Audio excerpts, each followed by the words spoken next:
dan नाम रखता हूँ तुम्हारा तो ऐसा अन्याय करने का कोई दुस्साहस नहीं करेगा।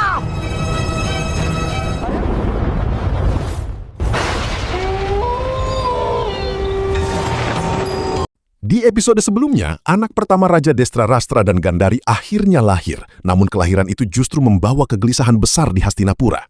Bhisma teringat kembali ramalan Resi Vyasa tentang masa depan dinasti Kuru. Bhisma lalu berkata pada Widura, "Sang Resi sudah memperingatkan kita, masa-masa sulit sedang mendekat."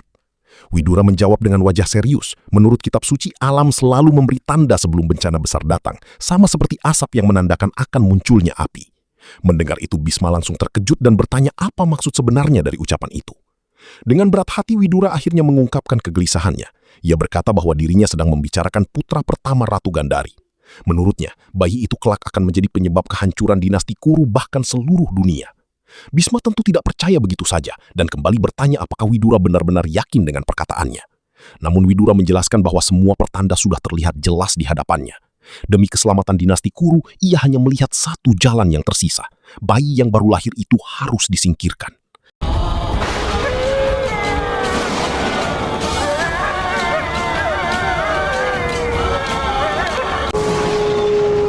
Om Namah Shivaya, Om Namah Shivaya, Om Namah Shivaya, Om Namah Shivaya, Om Namah Shivaya, Om Namah Shivaya, Om Namah Shivaya. Di sisi lain, Karna bersama teman-temannya terus mengikuti Udhyaksh, tetapi mereka mulai heran melihat sikap Udhyaksh yang tampak sangat ketakutan sepanjang perjalanan. Vaisali lalu bertanya pelan kepada Karna, kenapa Udhyaksh tiba-tiba mau mengatakan kebenaran kepada mereka. Namun Karna meminta Vaisali diam, karena menurutnya Udhyaksh bukan hanya akan mengaku kepada mereka, tetapi juga kepada seluruh masyarakat. Sementara itu Udhyaksh yang dipenuhi rasa takut tiba-tiba dikejutkan oleh kemunculan seorang resi. Sang resi bertanya kenapa ia terus menyebut nama dewa di malam seperti itu. Dengan gelisah Udhyaksh menjawab bahwa pertanda-pertanda alam di sekitarnya membuat hatinya sangat takut. Semua itu terasa seperti isyarat datangnya bencana besar. Namun sang resi dengan tenang berkata bahwa alam hanya menjalankan tugasnya. Hanya orang-orang berdosa yang akan merasa ketakutan saat tanda-tanda seperti itu muncul. Ucapan itu membuat Udhyaksh semakin panik. Dengan suara gemetar ia mengakui bahwa mustahil seorang pelayan Madanjai seperti dirinya tidak pernah melakukan dosa. Dan kini ia merasa sesuatu yang mengerikan akan segera menimpanya.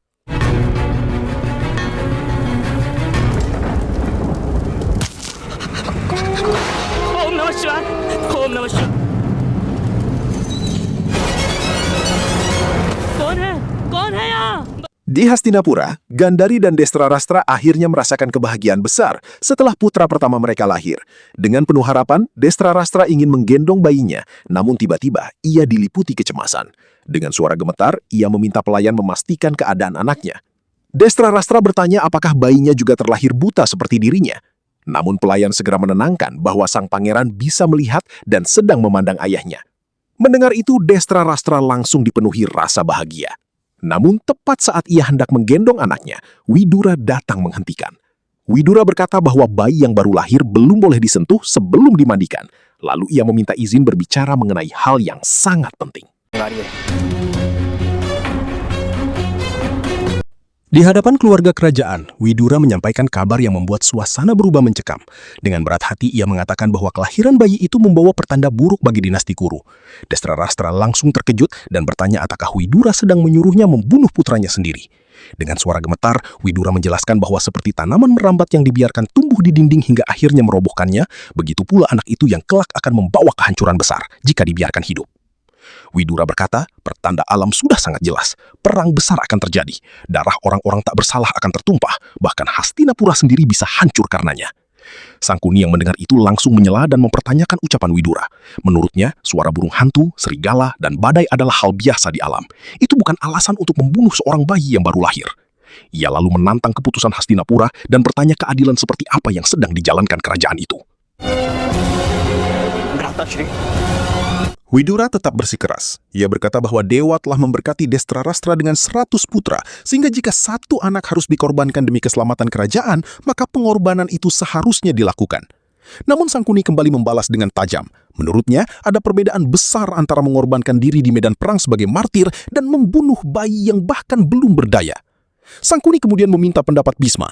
Ia menantang apakah pejuang besar seperti Bisma memiliki keberanian untuk memenggal kepala seorang bayi. Bisma terlihat sangat berat menerima semua itu. Ia mengakui bahkan membayangkan membunuh bayi yang baru lahir saja sudah membuat hatinya lemah. Tetapi di sisi lain, seorang raja memang terkadang harus mengambil keputusan yang menyakitkan demi keselamatan kerajaan. Destra yang mendengar semua itu semakin terpukul. Dengan penuh emosi ia berkata bahwa dirinya telah menunggu bertahun-tahun untuk kelahiran anak itu. Bahkan sebelum lahir, sang bayi sudah menjadi alasan hidupnya. Karena itu ia tidak sanggup membunuh putranya sendiri. Bisma lalu menjelaskan bahwa itulah ironi seorang raja. Mahkota berada di kepala, tetapi cinta kepada anak berada di hati. Dan memilih antara akal atau hati adalah keputusan yang paling sulit bagi seorang ayah sekaligus seorang raja. Namun Sang Kuni kembali memanaskan suasana. Ia meminta jawaban yang jelas dari kerajaan. Apakah mereka ingin membunuh keponakannya hanya demi menjadikan putra Pandu sebagai pewaris tahta Hastinapura? Bisma dengan tenang menjawab bahwa dirinya tidak pernah membedakan Dristastra maupun Pandu, termasuk anak-anak mereka. Karena itulah ia tidak bisa memberikan jawaban mutlak. Menurut Bisma, keputusan akhir tetap berada di tangan Dristastra, karena hanya dirinya yang menjadi seorang raja sekaligus seorang ayah.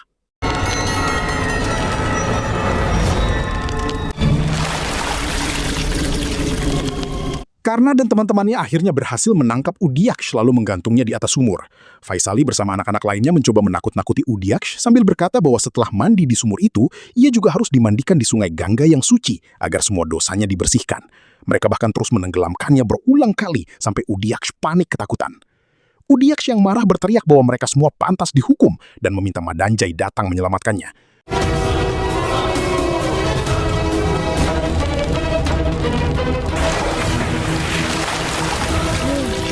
Namun karena sama sekali tidak takut, ia kembali menekan Udiaksh agar mengatakan kebenaran yang sebenarnya. Karena mengancam akan meninggalkannya di hutan bersama para serigala bila ia tetap berbohong. Karena ketakutan, akhirnya Udiaksh mengaku bahwa dialah yang meracuni air sumur itu atas perintah kepala desa Madanjai. Tetapi meskipun kebenaran telah diketahui, Udiaksh tetap berkata bahwa Adirata tidak akan mendapatkan keadilan karena dirinya tidak akan mengulangi pengakuan itu di sidang kerajaan.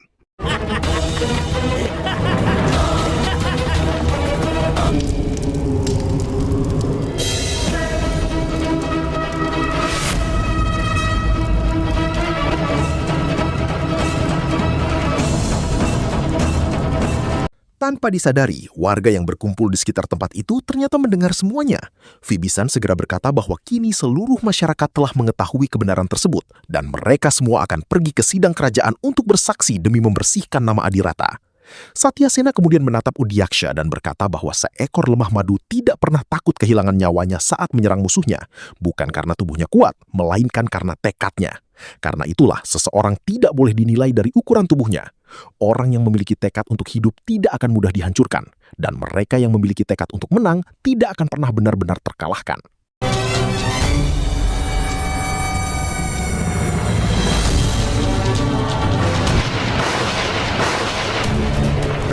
Di sisi lain, seorang prajurit segera datang membawa kabar kepada Raja Destrarastra, Bisma, dan Widura. Ia memberitahu bahwa para kusir dari desa Bugatgram telah berkumpul di halaman istana dan ingin bertemu dengan Widura. Mendengar itu, Widura langsung pergi menemui mereka, sementara Destrarastra masih terlihat lemas dan dipenuhi kesedihan karena memikirkan nasib putranya. Bisma lalu menasihati Destrarastra agar memikirkan baik-baik keputusan yang akan diambilnya. Ia berkata bahwa bila keputusan itu memang tak bisa dihindari, maka Destrarastra harus memanggil Gatak untuk melaksanakannya. Namun Destrarastra menolak. Dengan hati yang berat, ia berkata bahwa jika kematian putranya memang sudah ditakdirkan, maka ia sendiri yang akan melakukannya.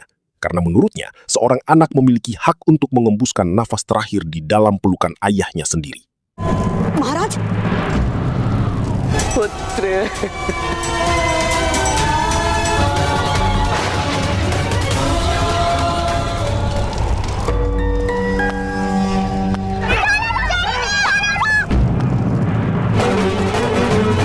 Karena memaksa masuk ke dalam istana dan langsung menemui Widura. Namun Widura segera menghentikannya dan berkata bahwa tidak seorang pun diizinkan memasuki dewan kerajaan di tengah malam. Namun karena tetap bersikeras, baginya menunda keadilan sama saja dengan ketidakadilan. Ia bahkan mengingatkan bahwa Sang Resi Agung pernah mengatakan hal itu.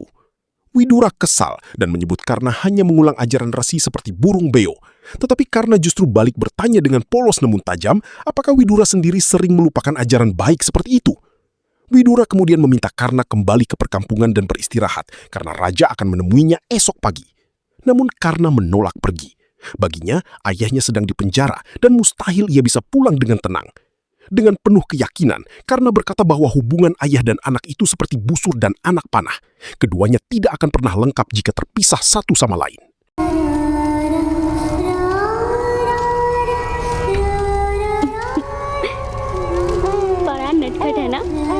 Destra Rastra mendatangi Gandari yang sedang menggendong putra mereka. Dengan penuh kebahagiaan, Gandari berkata bahwa bayi itu telah menunggu ayahnya sejak tadi. Gandari terus membujuk Destra Rastra agar menggendong putra mereka, karena bagi seorang bayi yang baru lahir, kasih sayang seorang ayah adalah anugerah terbesar, bahkan yang tidak bisa diberikan oleh para dewa sekalipun.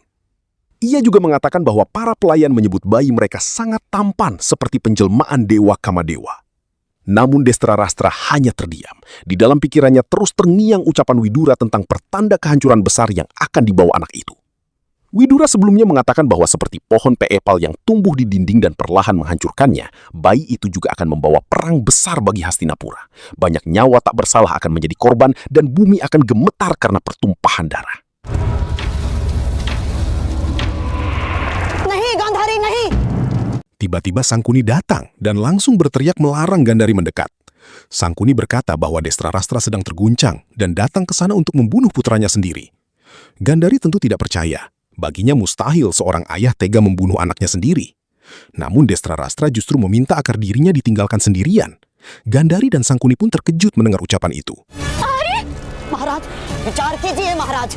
Sangkuni terus mencoba memengaruhi Destra Rastra. Ia mengatakan bahwa Widura telah menyesatkannya dan memohon agar raja memikirkan kembali keputusannya.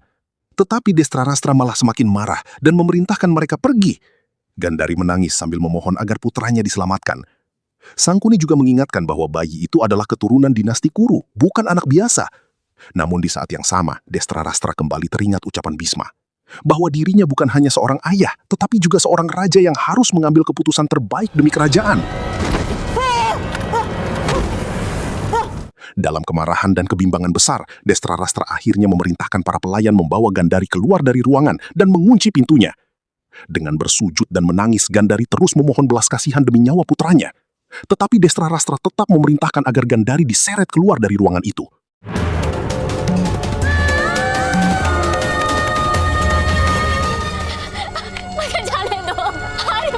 Destra Rastra terus dihantui ucapan Widura dan Bisma. Dalam kebimbangannya sebagai seorang raja sekaligus ayah, ia akhirnya mengangkat bayinya sendiri dan bersiap mengakhiri hidup anaknya demi menyelamatkan dinasti Kuru. Sementara itu, dari balik pintu, Gandari menangis histeris sambil memohon kepada kakaknya, Sangkuni, agar menyelamatkan putranya. Bahkan Sangkuni sampai mengancam para penjaga. Dengan penuh amarah, ia berteriak agar pintu segera dibuka, lalu mendobraknya hingga terbuka paksa. Namun saat mereka masuk ke dalam ruangan, keduanya langsung tercengang melihat Destra Rastra benar-benar hendak membunuh anaknya sendiri. Di saat itulah Destra Rastra kembali teringat ucapan Karna, bahwa hubungan antara ayah dan anak seperti busur dan anak panah, keduanya tidak bisa dipisahkan satu sama lain. Ucapan itu perlahan meluluhkan hatinya, apalagi ketika ia mendengar tangisan kecil bayinya. Sambil memeluk anaknya erat, Destra Rastra akhirnya berkata bahwa ia tidak sanggup membunuh putranya sendiri. Anak itu adalah harapan, impian, dan alasan hidupnya. Meski sejak lahir telah diramalkan membawa kehidupan penuh pertarungan, Destra Rastra yakin tidak akan ada seorang pun yang mampu mengalahkannya. Dengan penuh emosi, ia lalu mengangkat bayinya tinggi-tinggi dan memberi nama putra pertamanya itu Duryodhana. Ia berharap anaknya kelak selalu menjadi pemenang dan pewaris sejati Hastinapura. Mere putra.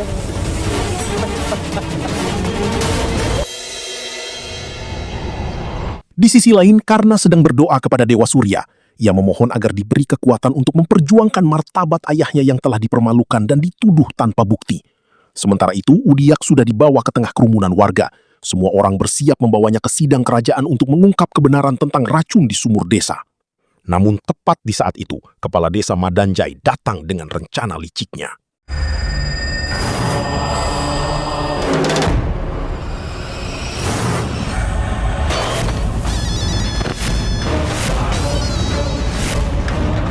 Madanjai segera memerintahkan para prajurit untuk mencatat nama seluruh kusir yang datang membawa petisi ke pengadilan kerajaan. Ia ingin semua orang yang berani melawan kekuasaan dicatat satu persatu agar bisa dihukum nanti. Namun di luar dugaan, salah satu warga bernama Vibhishan justru melangkah maju tanpa rasa takut. Dengan lantang ia berkata bahwa dirinya tidak takut pada ancaman Madanjai. Bahkan ia meminta namanya ditulis pertama kali sebagai kusir Vrishban. Keberanian Vibhishan membuat warga lain mulai ikut maju satu persatu. Vaishali dengan tegas menyebut namanya sendiri. Setelah itu para pandai besi lain ikut berdiri dan menyatakan keberanian mereka. Pandai besi Faramis, pandai besi Kamal, pandai besi Kalu. Suasana yang awalnya dipenuhi ketakutan perlahan berubah menjadi keberanian. Untuk pertama kalinya, para kusir dan rakyat kecil mulai berani berdiri bersama melawan ketidakadilan Madanjai.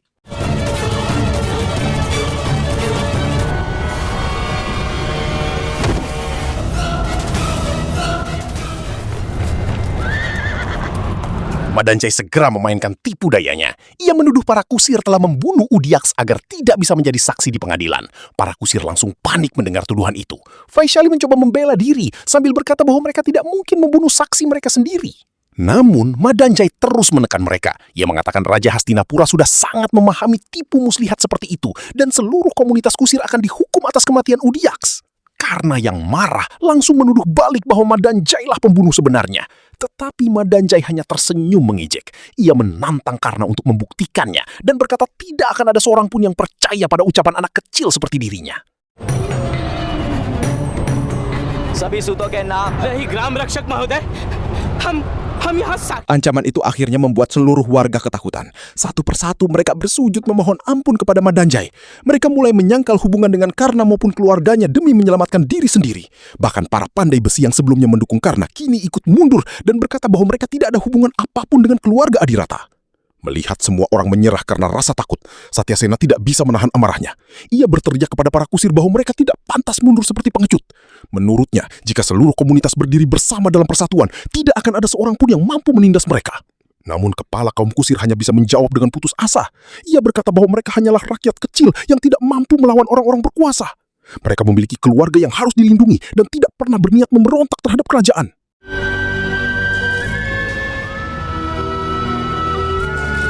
Karena terus teringat semua ucapannya menghantui pikirannya.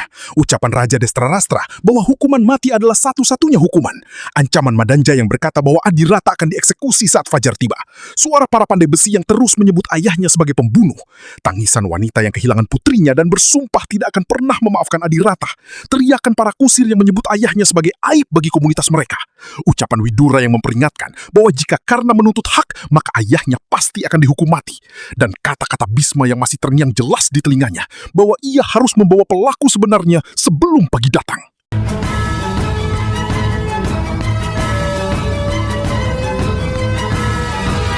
Dalam keadaan putus asa, Karna memandang matahari dan berdoa kepada Dewa Surya.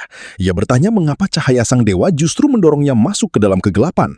Karna merasa semua jalan telah tertutup baginya. Ia bahkan mulai bertanya dalam hatinya sendiri apakah dirinya membawa kesialan bagi kedua orang tuanya. Di saat Karna hampir kehilangan harapan, Satyasena datang menghampirinya dan mencoba menenangkan dirinya. Satyasena berkata bahwa hanya ada satu cara seseorang bisa kalah, yaitu ketika ia menerima kekalahan itu di dalam hatinya sendiri. Selama Karna tidak menyerah, tidak seorang pun akan mampu mengalahkannya. Namun Karna tetap merasa bingung. Ia mempertanyakan mengapa keadilan begitu sulit didapatkan oleh seorang kusir. Padahal semua manusia lahir dengan cara yang sama, tetapi mengapa dunia memperlakukan mereka berbeda? Satyasena kemudian menjelaskan dengan penuh amarah bahwa perbedaan itu bukan diciptakan oleh Tuhan, melainkan oleh orang-orang berkuasa yang ingin mempertahankan kekayaan dan kekuatan mereka. Menurutnya, hanya orang kuat yang bisa mendapatkan keadilan di dunia seperti itu. Karena itu, jika Karna ingin memperoleh keadilan untuk ayahnya, maka ia harus menunjukkan kekuatannya sendiri. Karna berkata bahwa ia tidak memiliki kebebasan untuk mengangkat busur. Tetapi Satyasena justru semakin marah. Ia mempertanyakan siapa yang telah merampas hak itu dari Karna. Apakah orang-orang yang sekarang menunggu untuk mengeksekusi ayahnya? Apakah Karna masih memiliki pilihan selain tunduk pada aturan yang dipaksakan kepada mereka? Karna hanya terdiam. Melihat itu, Satyasena berkata dengan tegas kepada Karna untuk bangkit, mengangkat busurnya, dan menghukum semua orang yang telah menindas mereka.